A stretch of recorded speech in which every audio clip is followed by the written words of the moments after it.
We all rely on farmers and ranchers, but farming is riskier than other businesses out there. Crop insurance helps farmers manage their risk. With crop insurance, farmers put skin in the game by paying premiums and shouldering deductibles. That keeps taxpayers from having to pick up the whole bill every time disaster strikes. Today, about 90% of U.S. farmland is insured, providing $100 billion in protection to more than 130 different kinds of crops. It's a testament to the program's success.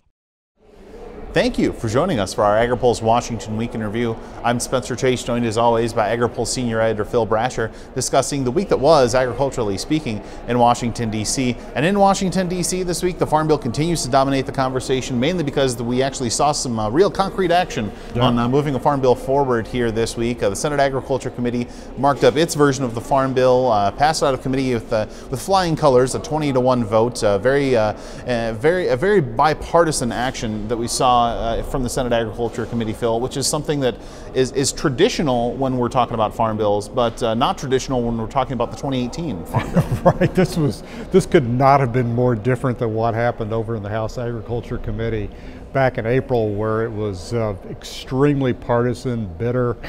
The Republicans had to pass their bill without any support and even any amendments being offered from Democrats. Democrats angry over the reforms to the food stamp program that are in that bill over in the House. Wasn't the case at all over here in the Senate Agriculture Committee.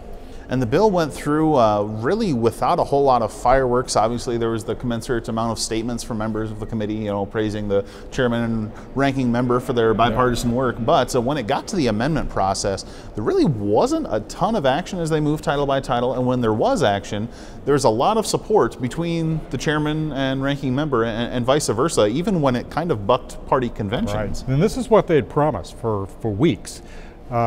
Chairman Pat Roberts and Ranking Democrat Debbie Stabenow had promised that they were going to work together. They were going to bring out a bipartisan bill back, if you remember, at the Agri-Pulse Summit back in March.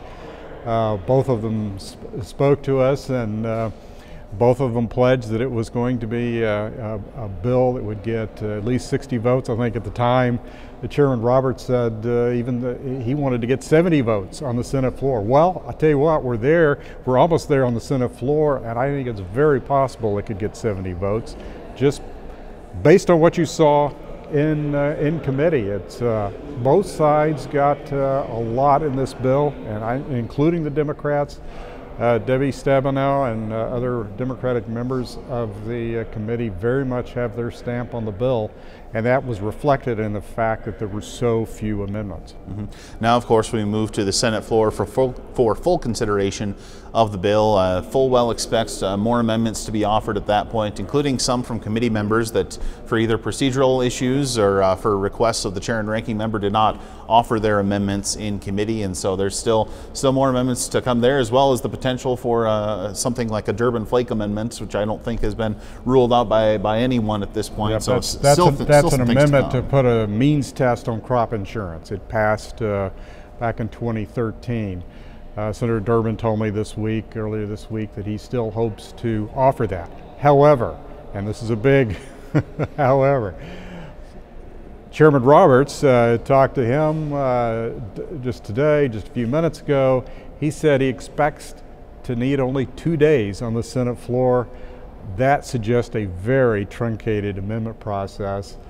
And it's still up in the air whether any amendments will require 60 votes. So we probably won't see that many amendments on this farm bill, considered on the Senate floor. And the ones that are going to could have a pretty high bar to pass. He and the ranking member, Debbie Stabenow, are very much working in concert and are dead set on protecting this bill as far as they can, all the way into conference committee with the House. So let's pivot away briefly here from the Senate Farm Bill and Phil's excellent use of the word truncated, and look over at the House side of Capitol Hill, where if you'll remember, a immigration spat sank the Farm Bill when they were trying to pass it out of that chamber in May. But Phil, it looks like at this point they have until June 22nd under the current rule on that Farm Bill when it was brought for reconsideration. They have until June 22nd to move that bill, and it sounds like they're going to have a vote on that measure before June 22nd? Yeah, which is next Friday. The Republican leadership over in the House has agreed to put 2 immigration bills on the floor. One of them developed by House Judiciary Chairman Bob Goodlatte actually does have some farm worker provisions in there, but it's not expected to pass the House. There's another bill that's being developed. It's supposed to be a compromise to deal with the Dreamer issues. Probably will not address farm workers, and whether it passes or not is still an open question. But the important thing for the Farm Bill is that once those votes are taken on those immigration bills, Agriculture Chairman Mike Conaway says he expects the House to go right to the Farm Bill and pass it. So it will be ready to go into conference committee with the Senate. So by the July the 4th, we could start talking about negotiations between the House and the Senate on a final Farm Bill. So the foreign policy outlook could look very different a week from today.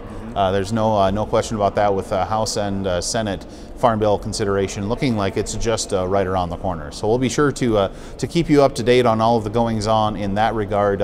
One thing we do want to just make you aware of here before we let you go here this week, EPA Administrator Scott Pruitt in Kansas and South Dakota as well as Nebraska this week, speaking with members of the agricultural community, including a number of folks at an ethanol plant in Kansas, where he mentioned and then reiterated later in South Dakota that the renewable volume obligations under the renewable fuel standard are set to be released here this next week. Obviously, the big thing to watch there is that whether or not the conventional RVO, which is of course mostly taken up by corn ethanol, will be set at 15 billion gallons. Pruitt said this week that it will be, so there's something still to be watched there in terms of how they deal with the advanced biofuel, the biomass-based diesel levels. So certainly some things to watch in this RVO announcement that Administrator Pruitt said can be expected here this next week. But I think that's going to do it for this week. We'll be sure to keep an eye on all of the Farm Bill action that we care about and all of you care about so much, and we'll be sure to keep you up to date on that on Agri-Pulse.com. But for Phil Brasher, I'm Spencer Chase. Have a good one.